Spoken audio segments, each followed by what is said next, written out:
for tonight, we're looking at biblical doctrine. We get to look at the doctrine of man and the doctrine of sin. The doctrine of sin, I'm going to be actually detailing that and treating it in a much more nuanced way next Worship in the Round. These are massive subjects, and so there's no way that we can exhaust them. There's no way we can be comprehensive. We just need to get an understanding of what it means to be man, what it means to be a human being. In Psalm 8, David peers into the heavens and he observes the moon and the stars, the majestic tapestry of God's sovereign power. And his observation led him to this pertinent question. In verse 4, he says, "What is man that you are mindful of him, and the Son of Man that you care for him?" And observing the natural world led David to think about how he fit into that world. He felt insignificant as he pondered the vast majesty of the heavens. He felt small. And even though his question is ultimately oriented around God and his care for him, at the same time, what he begins with, that question that he asks, is an important one. What is man? What is man? In other words, he's asking the ultimate question that any person can ask. Who am I? Why do I exist? What's my purpose here? These are the critical questions of life. They're questions that everyone at one time or another wrestles with. And how you answer these questions, you have to understand this, how you answer them is profoundly affected by your worldview, and how you answer them ends up profoundly affecting how you live and the decisions that you make. There's an input and there's an output about what you think about what it means to be a human being in this world. These are not idle curiosities. These are the questions of life and death. And what we think about them, about what it means to be human, really addresses some of the most basic and fundamental issues of life: our identity, our purpose in life, our makeup and our constitution as a human being, our final destiny, our relationships with the world as well as with other people around us. They're all answered in that question, or at least they should be. In addition to that, the doctrine of man and its corollary, the doctrine of sin. You really can't talk about man without talking about sin, because they're just intertwined. But these two doctrines, they are the key doctrines for addressing a host of cultural and social issues that we're seeing. I mean, when you think about evolution, think about abortion, racism, marriage, euthanasia, torture, capital punishment, psychology and behavioral sciences, environmentalism, gender and sexuality. These are, each one of them, in one way or another, intersects with the doctrine of man and is ultimately answered by the doctrine of man and the doctrine of sin. Now, of all of the issues that I just listed, perhaps the greatest cultural challenge to the biblical doctrine of man today, I believe, is the issue of gender and sexuality. I mean, yes, racism is a key issue. It is pervasive right now in headlines. Yes, abortion is a key and perennial issue that continues to dominate our culture. Environmentalism and its most recent expression in the politics of climate change. All of that these are hot issues that are on the news every night. But really, I think gender and sexuality and the challenge that they bring to the basic concept of humanness and personhood, and particularly as it is addressed and expressed in the ideologies of transgenderism, I think that this is the most significant issue of our day. And the reason I say that is because it represents a monumental shift in how we think about what it means to be human. In fact, it's such a shift that today gender has become synonymous with the very idea of personal identity. So that even the language that's being used against those who would question or maybe challenge somebody's perceived sense of personal gender, the language that's being used is that challenge is denying my existence. You'll hear that thrown out a lot these days. To challenge somebody in how they think about their gender is to challenge and refute their existence. In other words, gender has become equated with identity, and identity is equated with existence, so that to challenge that person is to challenge their very existence. If I'm not the gender I think I am, I don't exist. And this is an assault on my very existence. If you hear that language, the natural question I think is this: how did we get to that point? How did we get to that point? How can something that is seemingly unconscionable only 100 years ago become the dominant cultural movement of the West today? How did that happen? And one theologian in particular, Carl Trueman, who's a professor at Grove City College, he recently published a book a year or so ago called The Rise and Triumph of the Modern Self. And he traces how this developed. It's a masterful work, and I just want to summarize it for you. But he goes back to the time before the Enlightenment, to the pre-modern era, where self was understood objectively. The people weren't looking inside themselves to understand who they were and to understand what it meant to be a person. There was an objective sense where you looked outside. They were looking outside themselves. They were looking to God. They were looking to the church. They were looking to the society around them at large. There was an objectiveness to human identity. It was taken for granted that man's identity was found outside himself. But all of that began to change when you move from the pre-modern into the modern era.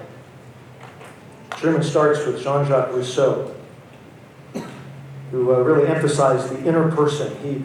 He saw society, and particularly Christian religion, as that which was forcing people into a particular ethical mode, that was forcing people then to really be untrue to themselves, to be inauthentic. This idea was reinforced in the coming decades by the Romantics, the poets who were looking to nature, were calling to strip away all the rules of society and return to nature, the power that nature had. Then in the latter half of the 19th century, there are three figures that come up that are key in this. And the first, you probably heard of him, Frederick Nietzsche. Nietzsche's most famous, I think, for his argument that God is dead, that philosophy and enlightenment has killed God. We don't have a need for him anymore. But what he ended up doing was arguing that if you embrace that reality, that God is dead, then what you really have to do is you have to go all the way with that. You also have to embrace the reality that there is no point looking outside yourself in order to find any meaning or any purpose, because there is no objective reality. There is no God to give you purpose. There's no meta-narrative. So the only thing you can do is to look inside yourself. In other words, in a universe where there is no God, man can't find identity outside of himself, and so he must create himself. That was Nietzsche's philosophy.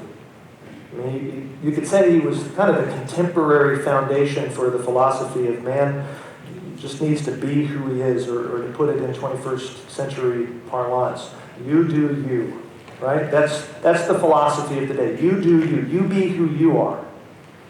And that really, to a certain degree, is founded on Nietzsche. Now, alongside Nietzsche came a couple of other figures, Karl Marx being one of them. Marx, of course, we're familiar with. There's lots of discussion now about Karl Marx. His idea is that the idea of God and moral ethics, sacred order, all of these things were just a means of trying to oppress and manipulate the poor and the suffering. The elites wanted to maintain the economic and the social status quo. They used religion, they used ethics in order to do that, at the expense of the poor, to keep the poor where they were so that the rich could be where they were. But really, the most influential figure of the 19th century to come along was Charles Darwin, and he was key in this development. Because what Charles Darwin did was he basically took purpose completely out of it. As soon as you come up with a way of explaining how people even got on this planet without the need for God, you've taken purpose and telos, endpoint, out of everything. But what is key about Darwin was that he was saying exactly what Marx and what Nietzsche were saying, but whereas they were philosophers, they were heavy, Darwin was biologist. He took the philosophy of Nietzsche and he put it with hard science, and that gave it legitimacy. It made it feel like, wow, this is authoritative now. There is no purpose. Science says so. And he didn't, even in a way that the average person could understand. So by the time you get to the end of the 19th century, we've moved from an understanding of the self as defined outside of us by something else tells us what it means to be human, to now we're looking inside of ourselves. The outside is actually dangerous, it's threatening to the self. What the modern age brought was a new orientation, where the individual was seen as the creator of meaning, the creator of identity. That brings us to one final figure who kind of put it all together, who moved all of this forward into what we see today, and that figure is Sigmund Freud. If Rousseau, the Romantics, if Nietzsche and Marx and Darwin, they were all moving man to understand himself in kind of a psychologized way, looking inward, what Freud did was he took the psychologized self and then he sexualized it. He argued that man is a sexual being, that from infancy, this drive is at the very core of his identity. And Freud, he represented the bleeding edge of behavioral sciences. He was paving paths that nobody had paved before, and he was doing exactly what Darwin did. Darwin put a science base to philosophy, and the same thing was happening with Freud. By using scientific terminology and scientific lingo, he was adding a credibility that would otherwise not have been there. So Truman writes this. He said, before Freud, sex was an activity for procreation or for recreation. After Freud, sex is definitive of who we are as individuals, as societies, and as a species. Now you think, maybe you ask the question, hasn't Freud's concepts been kind of delegitimized, rejected by the scientific community? Really, the answer is it doesn't matter. It really doesn't matter. Listen to Truman.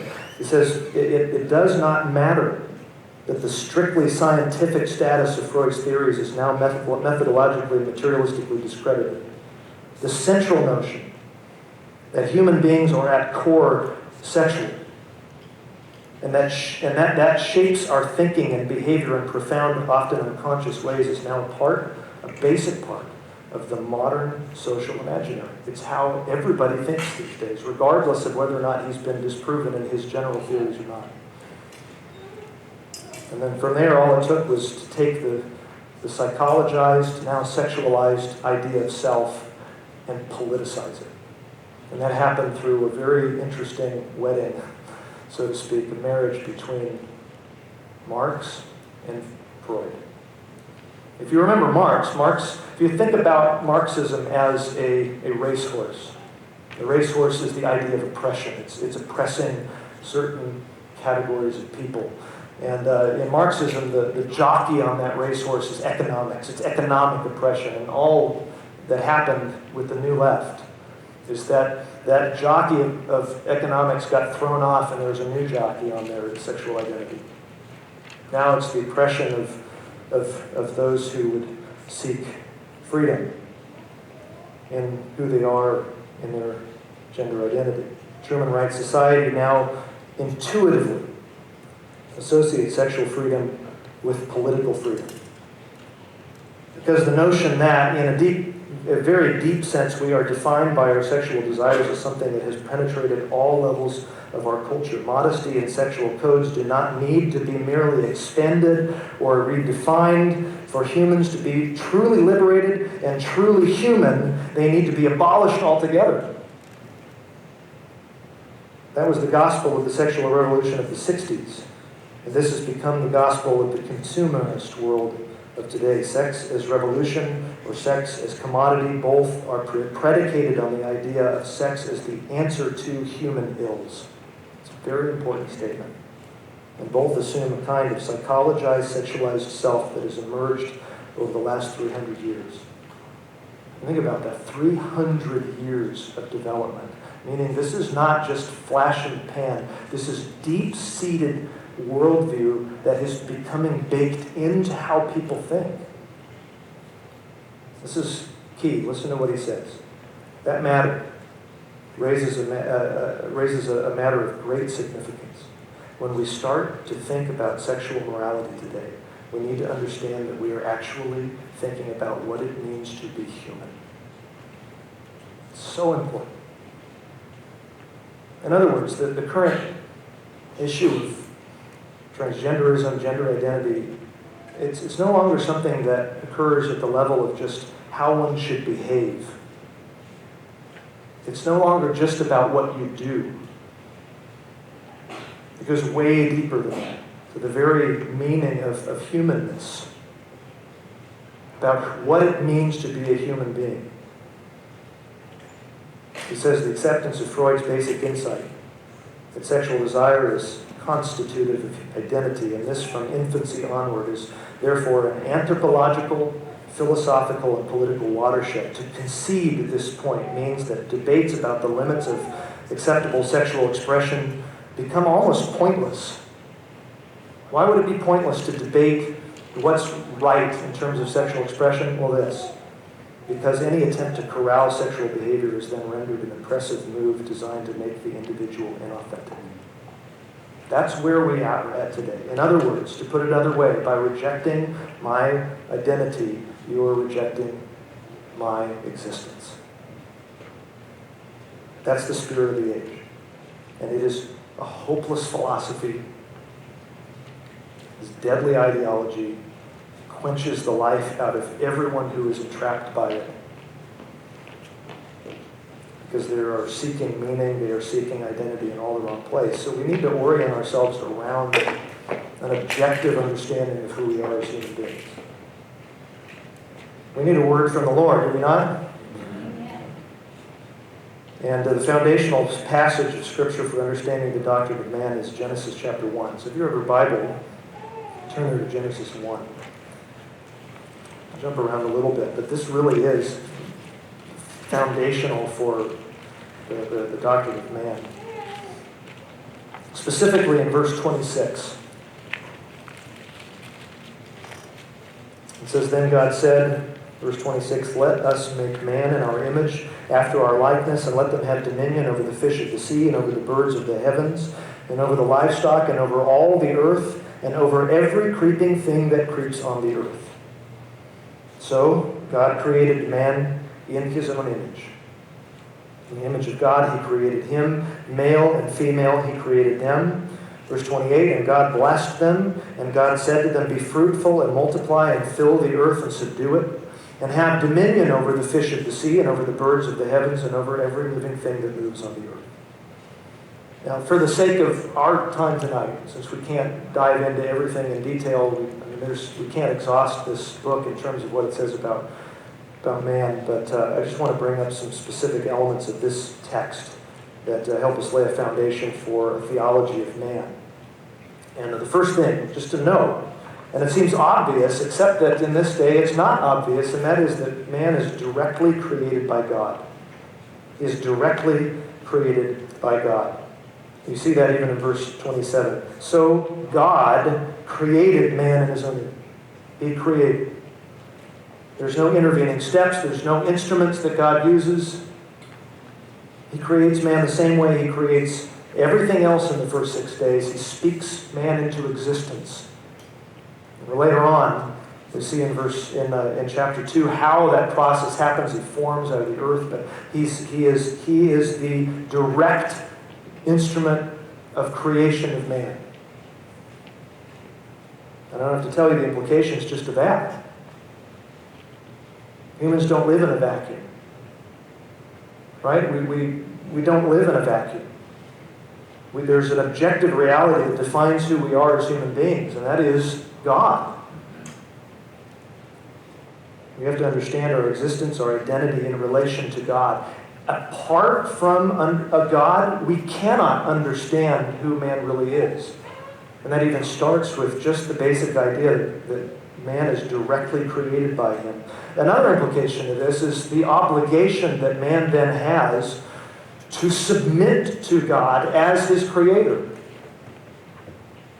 He is the creator. We are the creatures. The psalmist in Psalm 100 verse 3 says, "Know that Yahweh, He is God. It is He who made us. We are His. We belong to Him. He has the authority. He defines who we are. He defines how we are to live." And so as we'll see, at the core of man's sin problem is a rebellion against that.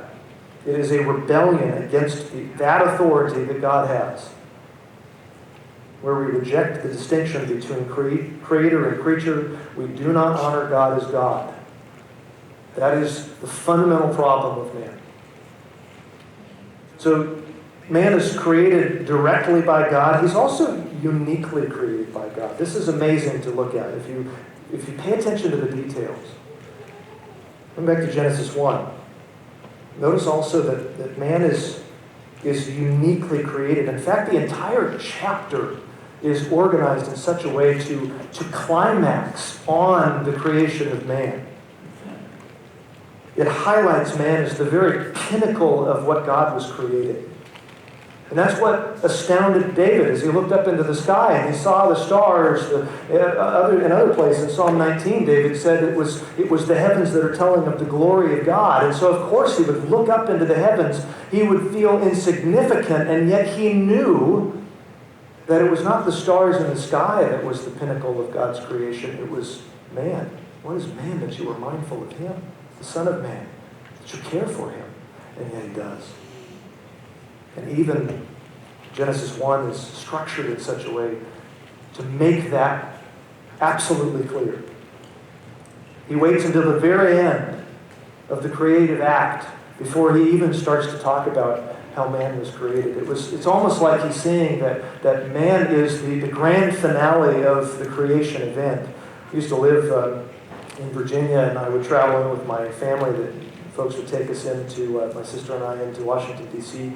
Frequently. And I remember one time we went in on the 4th of July, and we went to the National Mall and saw the fireworks display there at the National Mall. And it was, I've never seen fireworks like that before, but the grand finale, funded by the U.S. government, that's a grand finale. It was completely incomparable to anything else I've ever seen. I mean, Disneyland was fine, but the grand finale of the national fireworks display on the 4th of July was just incredible. And man is the same when it comes to the creation. He is God's grand finale. Even the language here that's used makes that point. Here's the only place in the creation account where there is an inter-Trinitarian dialogue about what is to be created. Every other part of creation, when God is about to create something, he says, "Let there be, let there be," or then God said. But here, no. Let us make man. The Trinity deliberates and dialogues about the purpose, about what they are about to do. There's something different about man that sets him apart from the rest of creation. And that brings us to really the topic of all topics when it comes to man, and that is the image of God. If you want to understand the doctrine of man, we have to understand what it means to be made in the image of God. Man is the only creature that is identified in Scripture as being made in God's image. Maybe a better translation would be as God's image. The word image can refer to a copy of something, but really, oftentimes it is speaking of that which is established to represent something else.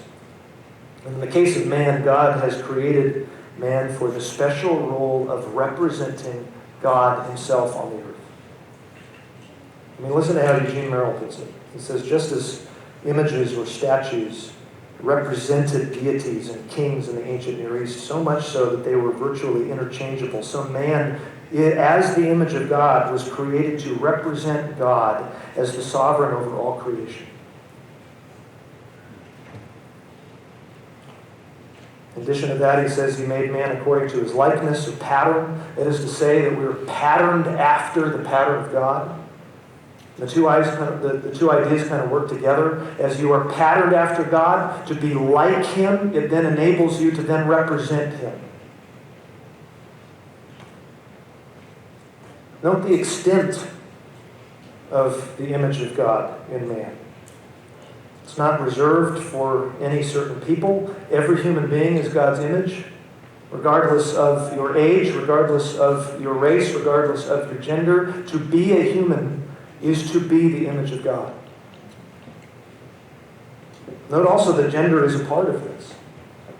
It's a part of this image. You look at verse 27. So God created man in his own image. In the image of God, he created him. Just to make sure that you heard it. He says it twice, back to back. It's called the chiasm. It's focusing in. He made man in his image, and he made man male and female. It's a part of this.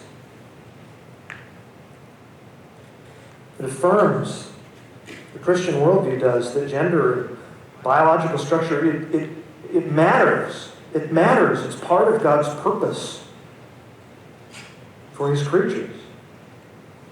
It's part of what he means to be made in God's image. I know that flies in the face of the current cultural sediment, but it's our job as believers, as upholders of the truth, to fight for that. To defend the objectivity of gender, because we're really defending what it means to be a human being. It's not a side issue, as I hope that you understood in my intro. So the image of God, it's universal in humanity. It also confers value. It confers dignity. It confers worth. It's because man is God's image that capital punishment was first instituted. If you look over for a minute at chapter 9 of Genesis, Noah has come off of the ark.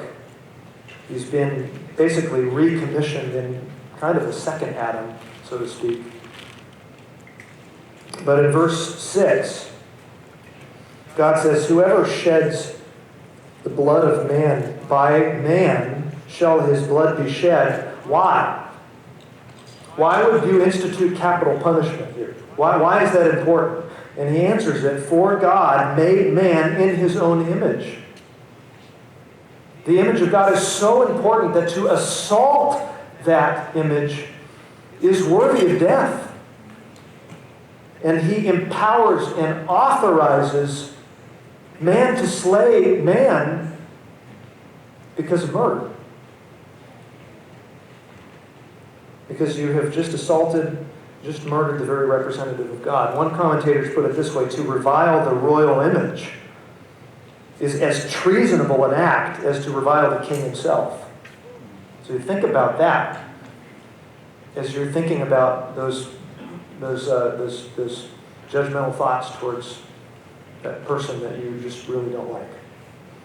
They are just as much God's representative, with the authority, with the dignity as you are. It's part of the theology of the image of God. The image of God explains our need for relationships. And after all, we're patterned after the likeness of a Trinitarian God who has existed for all eternity in relationship, perfect relationship with each other. So it would only stand to reason that human beings made in his likeness would thus operate in a relationship, in a series of relationships, both vertical with the God that we represent as well as horizontal with the other images that represent him. It just only makes sense. It also gives man a basic authority. And we see that even going back into Genesis 1. Look back there again. I told you we'd spend some time here. In verse 26, when God is determining to create man as his image, he then immediately says, "Let them have dominion over the fish of the sea, and over the birds of the air, and over the livestock, and over all the earth, and over every creeping thing that creeps on the earth." And then after he creates man, he then says this. He says, "Be fruitful," gives them a command, "be fruitful, multiply, fill the earth, and subdue it. Rule over the fish of the sea, and over the birds of the sky, and over every living thing that moves on the earth." Do you hear that language? This royal language. That's authority being given to man. He is to rule. He is to reign. He is to subdue. He is to have dominion. These are the actions of kings. And in a way, that's exactly what God made us to be. Kings and queens who rule on his behalf over his creation. And even as they multiply and fill out and spread the earth, they are spreading out the glory of God over the whole globe. That was God's purpose and intent for man, to represent him on the earth as his vice-regents, to be fruitful, to multiply, and to spread his glory as they rule and they reign on his behalf with full authority to do so.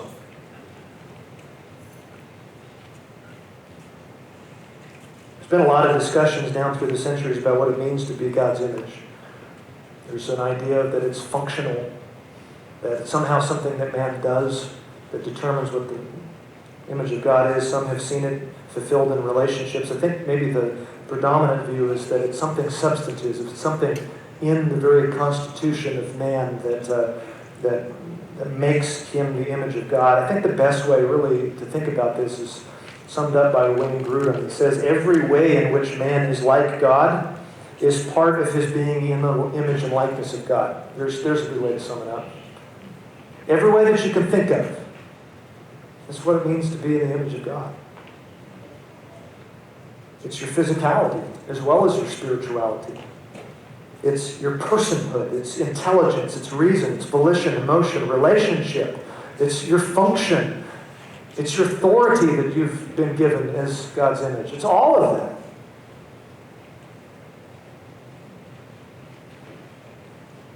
I don't think it goes too far to say, as we think about all the social things and all the issues that are going on that intersect with the doctrine of man, really, and more specifically, they intersect with the doctrine of the image of God. All of them. In evolution, it says man's just a highly developed animal. The image of God says no. He's created directly by God, and he's been placed on here to rule over the whole of creation. He's distinct from the animals. He is made separate from them. He is the image of the God he represents. Racism says that a person's ethnicity contributes to his or her relative worth, that there are some people whose ethnicity makes them better, superior, more dignified than others. The image of God says absolutely not. There is a leveling playing field that happens. It takes away any source of pride that says, I'm better than another person because of X, Y, or Z. You can't say that when every person is made in the image of God. Abortion, which has, of course, been in the news recently because of the legislation in Texas. Abortion argues that there's nothing immoral, nothing unethical about ending the life of a baby that's growing inside her mother's womb.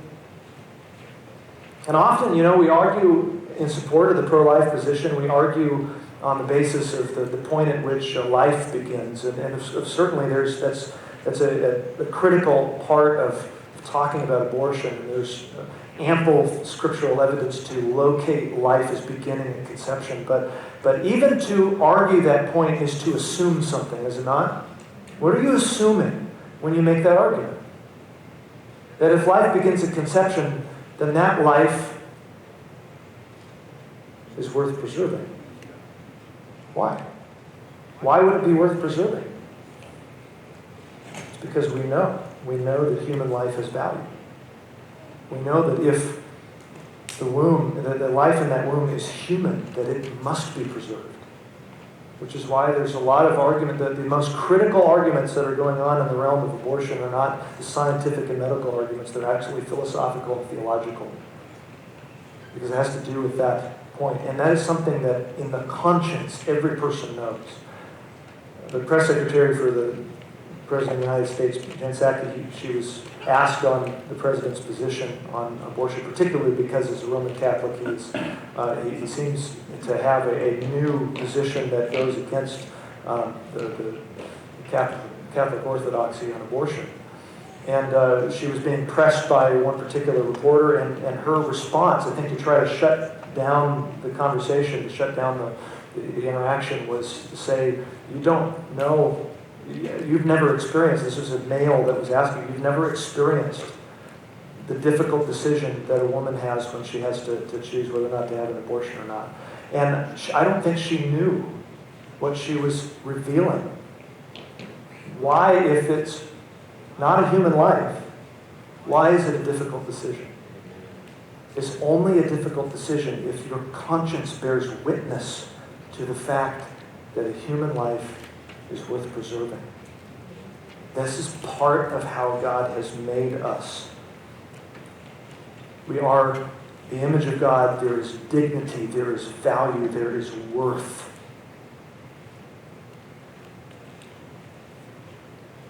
Of course, we can talk about transgenderism. We've talked about it a little bit already. Perhaps the most significant challenge to the idea of what it means to be human in our day. It says we look inward to understand who we are, we look inward to understand our identity. And our identity is who we think we are as our gender. To the point, like we said, that if you were to challenge their self-perceived understanding of their gender, it's tantamount to denying their existence. I can't think of a worldview that seems as foreign to my own worldview as that. I just can't. It seems like there is an unbridgeable gap there where I can't get there. I don't understand how to think that way. It feels like there is absolutely no common ground to interact at that level. It just feels that way. But that's not true, actually. Regardless of how either one of us have in terms of our identifications and other designations that we would have for ourselves, there are really two things about us that are both true for both of us. You know what they are? We're both made in the image of God, and we are both sinners. There's a bridge. There is common ground. There is a starting point for us to have a conversation. Of course, that brings up the issue of sin. We're going to deal with the doctrine of sin at a later point, but it does beg the question, as we kind of come to a close, how sin comes into play here. How can we be God's image if we have rebelled against the very God that we're supposed to be representing? How does that work? Is it even accurate for us to say that we are the image of God anymore? Is it possible? How in the world could this happen? Scripture makes it clear, though. You look at Genesis 5. Adam passes along his image to his sons as part of that process. Genesis 9, we already looked at. Even after the flood, you remember what instigated the flood? Because God said, man's wickedness is so severe that the only thoughts and intentions that are in his heart are evil continuously. And he wipes out the whole earth with the exception of 8 people. And yet afterward, after all of that, he institutes capital punishment because the image of God is still there.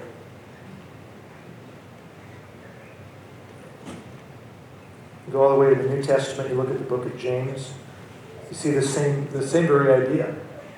He talks about the evils of the human tongue and how it's a raging fire, how we use it for good, how we use it for evil. And then he says, with it, the tongue, we bless our Lord and Father, and with it we curse people who are made in the likeness of God.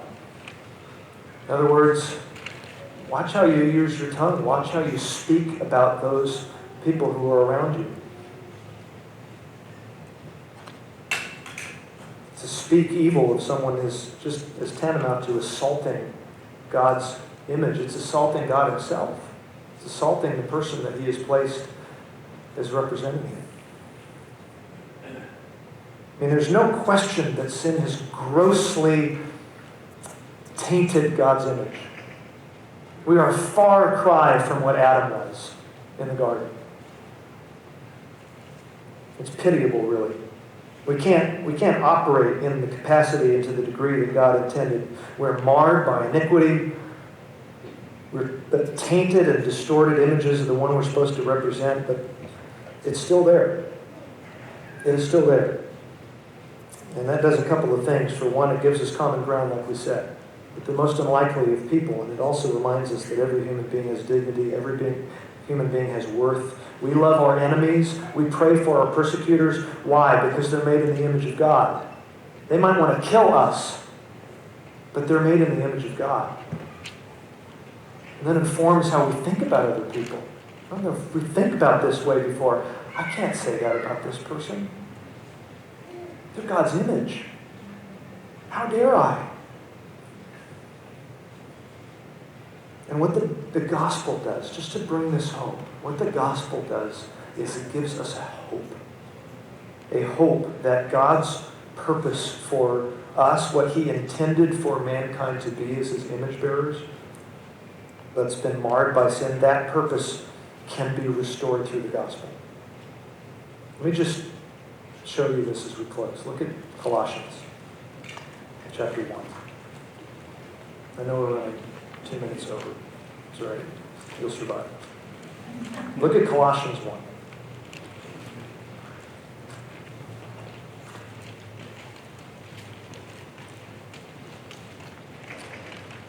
Listen to how Paul describes Jesus Christ. He says in verse 15, he is the image of the invisible God.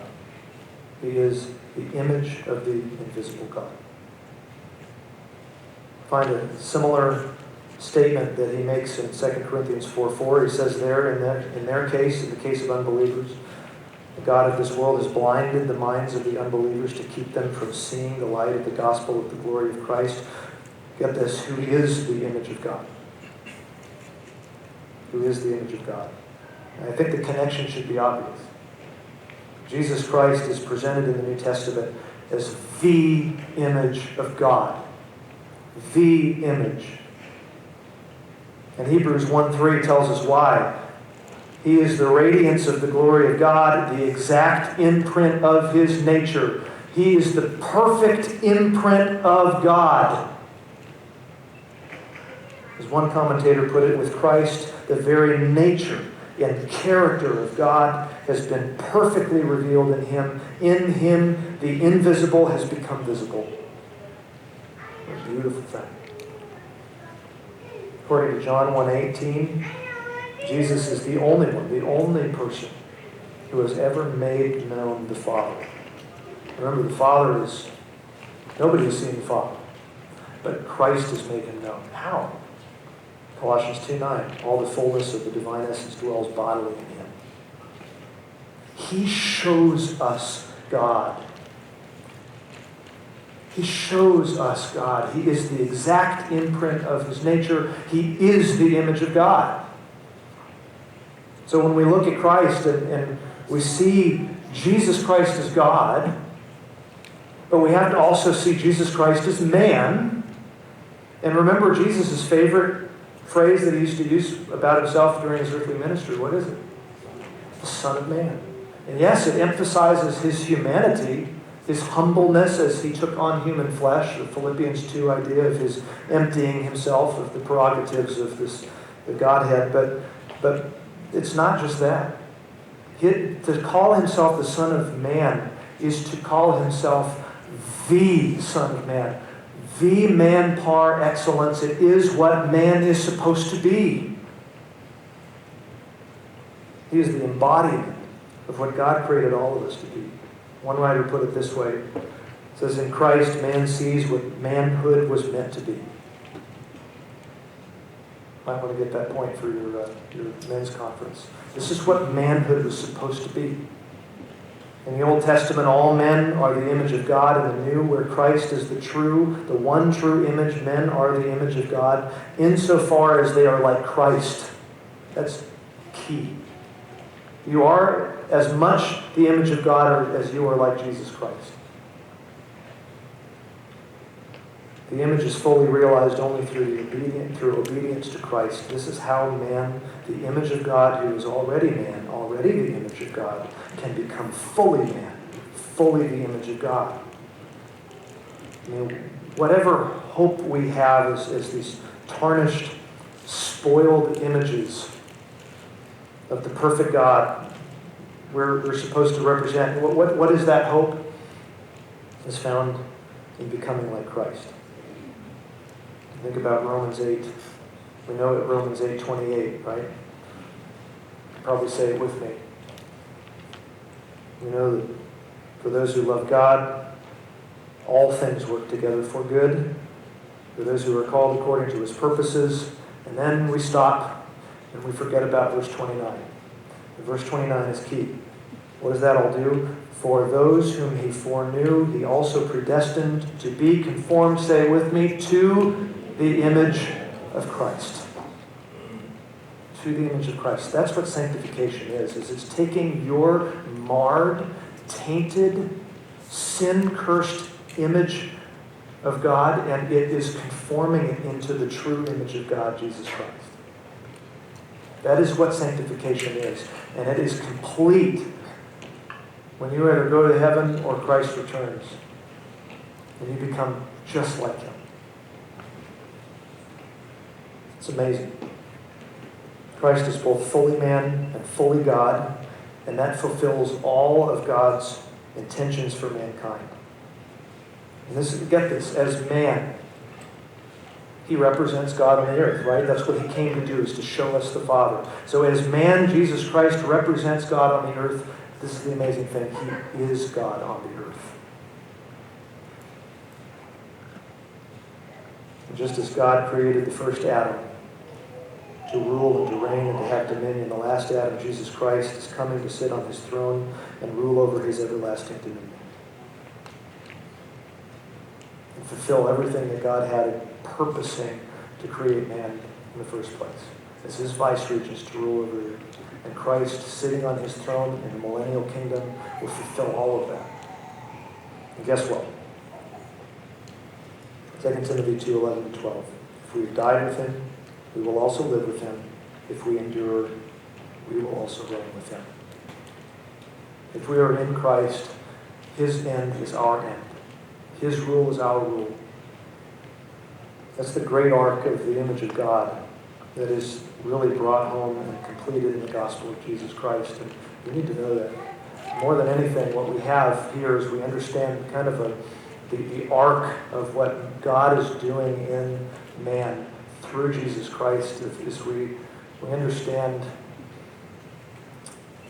our responsibility now as heralds, as defenders of truth in an age, and particularly in a culture that is assaulting every facet of this, trying to dismantle every part of what it means to be human and redefine it so that lost people are lost. I mean, we just saw at the beginning 300 years of attack, of slow shift, where this idea of you are whatever you want to be inside of you, looking inside for identity, is baked into the modern conscience. And all I can do is I can remind myself of Paul's words in 2 Corinthians 10. We are attacking fortresses. We are attacking strongholds. Every lofty thought and knowledge that is raised up against the knowledge of Christ, we're attacking those with the gospel of Jesus Christ. And you're agents of that.